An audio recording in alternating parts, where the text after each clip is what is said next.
حضرت دو سوالات ہیں کہ ایک تو یہ کہ دکھاوے کے ڈر سے آپ نے ریاکاری کے حوالے سے بھی کلام فرمایا، اخلاص کے تعلق سے ماشاءاللہ، لیکن اگر دکھاوے کے ڈر سے کوئی چھوٹا جانور کر لیتا ہے کہ ایسا نہ ہو کہ جب اتنا خوبصورت جانور دیکھوں تو کوئی دکھاوے کا پہلو آ جائے یا ریاکاری کا آ جائے اور میں بچنا چاہتا ہوں اس لیے میں چھوٹا جانور لایا ہوں.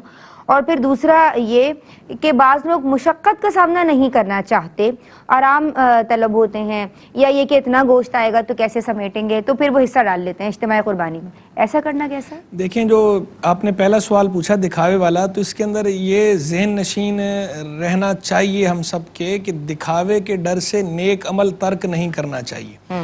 دکھاوے کو ترک کرنا ہے، ریا کو ترک کرنا ہے، ریا سے بچنا ہے، نیک عمل کو ترک نہیں کرنا چاہیے.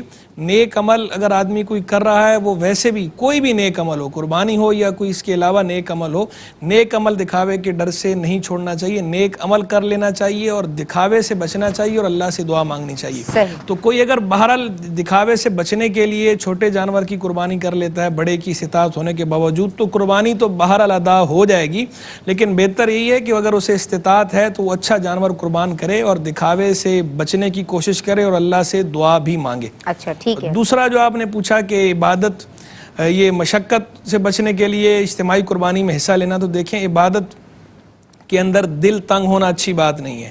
اگر کوئی آدمی عبادت کو جھنجھٹ سمجھتا ہے، اسے مشقت سمجھ کر دل تنگ کرتا ہے اسے، تو اس سے منع کیا گیا ہے اسلام کے اندر. بہنیں زیادہ تر کرتی ہیں ایسا، کیونکہ بھائی تو زیادہ سمیٹتے بھی نہیں ہیں نا. بہنیں ہوں یا بھائی ہوں، جو بہنوں کے لیے بھی وہی حکم ہے، بھائیوں کے لیے بھی وہی حکم ہے. ہماری بہنیں بھائی سب کے لیے اجتماعی قربانی میں نام لکھوا دیجئے، کیونکہ ہم سے سمیٹا نہیں جائے گا. اجتماعی قربانی میں ویسے اجتماعی قربانی کرنے میں کوئی حرج نہیں ہے، اس میں حصہ لینے میں بھی کوئی حرج نہیں ہے، لیکن یہ جو انٹینشن ہے، یہ نیت جو ہے، یہ قصد، یہ نیت اچھی نہیں ہے، یہ نیت بری نیت ہے. اس نیت سے نہیں حصہ لینا چاہیے، بلکہ عبادت کو خوش دلی سے کرنا چاہیے. عبادت ہمیشہ خوش دلی سے، کیونکہ رہ گئی بات مشقت کی، تو مشقت تو ہوتی ہی ہے.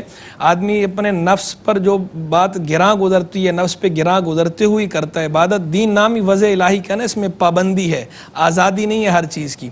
جب دین آدمی نے اختیار کیا ہے تو دین کا مطلب ہی یہ ہے کہ اس میں کچھ حدود ہیں، کچھ قیود ہیں جو اللہ اور اللہ کے رسول کی طرف سے مقرر کردہ ہیں. ان حدود اور قیود کی رعایت کرنی ہے. تو اس میں مشقت تو ہونی ہے، مشقت لازم ہے. اب آدمی کہے کہ مشقت ہو ہی نہ، تو حدود و قیود کی رعایت کرنے میں بہرحال مشقت ہوتی ہے، لیکن اس مشقت پر بھی اجر ملتا ہے. تو آدمی اس وقتی مشقت کو نہ دیکھے، بلکہ اس پہ ملنے والے اجر کی طرف غور کرے کہ یہ مشقت تو جاتی رہے گی اور جو اجر ہے وہ ہمیشہ باقی رہنے والا ہے. ٹھیک ہے. حضرت کل عالمہ صفا فاطمہ نے اس تعلق سے رہنمائی فرمائی تھی کہ ہر طرح کی مچھلی کھائی جا سکتی ہے سی فوڈ کے حوالے سے. ایک سوال مسز ولایت نے کیا تھا، ہم جواب نہیں کل دیا تھا، میں آج آپ سے لینا چاہ رہی ہوں کہ جھینگا کھانا اس کا کیا شرعی حکم ہے سی فوڈ میں، اور دوسرا یہ کہ کٹا کٹ جو منگوایا جاتا ہے یا بنایا جاتا ہے دیگر ریسٹورنٹ میں، تو اسے کھانا کیسا ہے؟ دیکھیں، جہاں تک جھینگے کی بات ہے تو جھینگے کے بارے میں علماء کا اختلاف ہے. اچھا، اختلاف، بعض علماء اس کو جائز قرار دیتے ہیں، حلال قرار دیتے ہیں، اور بعض علماء اس کو ناجائز قرار دیتے ہیں. اس اختلاف کی ایک بنیادی وجہ ہے، بنیادی وجہ یہ ہے کہ چونکہ ہمارے فقہ حنفی میں، حنفیہ کے ہاں مچھلی کے سوا ہر قسم کا دریائی جانور حرام ہے، جائز نہیں. تو جھینگے کے بارے میں اصل اختلاف یہ ہے کہ جھینگا مچھلی ہے یا نہیں. تو جن علماء کی تحقیق یہ ہے کہ جھینگا مچھلی ہے تو وہ اسے کھانے کی اجازت دیتے ہیں، وہ اسے جائز اور حلال قرار دیتے ہیں. جن علماء کی تحقیق یہ ہے کہ جھینگا مچھلی نہیں تو وہ اس کو ناجائز قرار دیتے ہیں. اور جہاں تک ماہرین ہیں جو جانوروں کے، ان کی بھی آراء اس بارے میں ایک جیسی نہیں ہے، بلکہ الگ الگ ہیں. بعض کی رائے یہ ہے کہ جھینگا مچھلی ہے، بعض کی رائے ہے کہ جھینگا مچھلی نہیں ہے. اعلیٰ حضرت امام اہل سنت امام محمد رضا خان رحمہ اللہ نے اپنے زمانے میں جو تحقیق تھی ان کی، اس دور کے حساب سے انہوں نے یہ فرمایا کہ جھینگا مچھلی ہے تو اس کا کھانا بہرحال درست ہے، لیکن اتنا چھوٹا جھینگا کہ جس سے آلائش دور نہ کی جا سکتی ہو، اسے کھانا مکروہ تحریمی ہے.